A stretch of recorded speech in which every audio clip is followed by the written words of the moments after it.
Paul Larouturou nous rejoint pour les coulisses de l'actualité. Bonjour Paul. L'ex-chirurgien Joël Le Squarnec a été condamné hier à la peine maximale de 20 ans de réclusion pour violences sexuelles sur près de 300 victimes. Beaucoup ont exprimé leur colère que la Cour n'ait pas assorti cette peine d'une mesure de rétention de sûreté.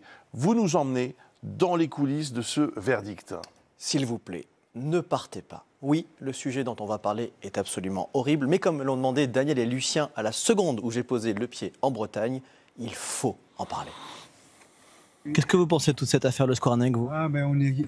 Alors écoutez, nous on est écœurés que les chaînes nationales de la télé n'aient pas parlé de ce procès. Ouais. Parce que le procès Pellico, ils en ont parlé tous les jours. Et le procès Le Squarnec, il n'y a pas eu de débat, il n'y a rien eu à la télé, que ce soit CNews, BFM, les chaînes nationales.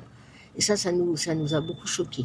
Devant le tribunal de Vannes, sur ces marches, regardez des slogans d'absolument toutes les couleurs. Qui a laissé faire? Prédateur impuni, c'est fini. Et une banderole symbolisant toutes les victimes qui fait 100 mètres de long. On voit les banderoles dans quelques instants et on va tendre l'oreille ensemble. Une victime nous apostrophe. Et les journalistes, vous n'êtes pas venus pendant 3 mois et là vous revenez nous voir.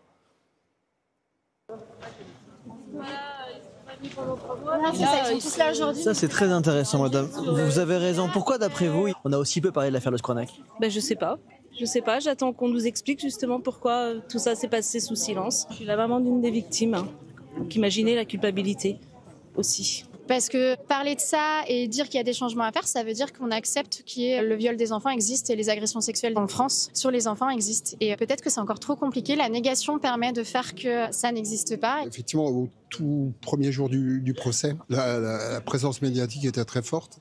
Et ça s'est étiolé au bout de 10 jours. Je me suis même retrouvé tout seul dans la salle de dépôt une journée. J'ai vu des confrères qui sortaient d'audience avec des maux de tête, d'autres qui étaient atteints de nausées également.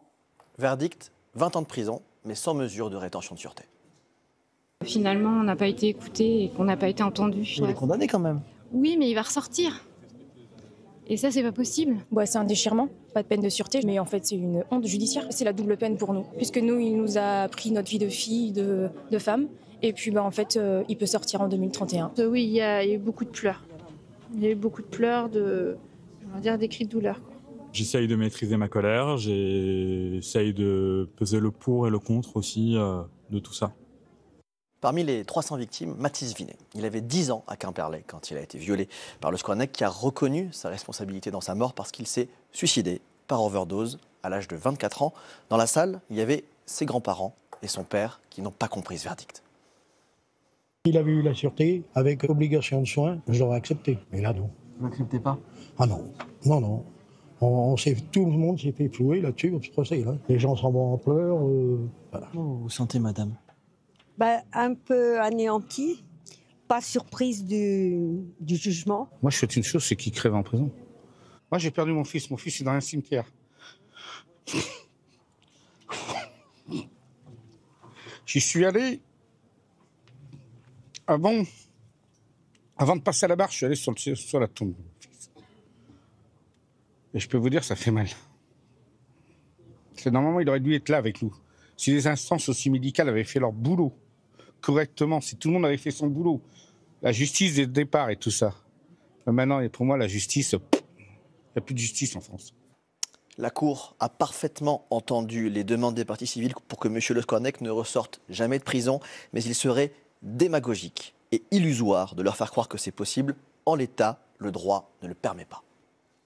La peine de réclusion criminelle à perpétuité n'est pas encourue pour ce type d'infraction. Monsieur Le Squarnec, si lui a reconnu l'intégralité des faits, Monsieur Le Squarnec ne fait pas la loi. La loi a été décidée ainsi et la loi prévoit une peine de 20 ans de réclusion criminelle.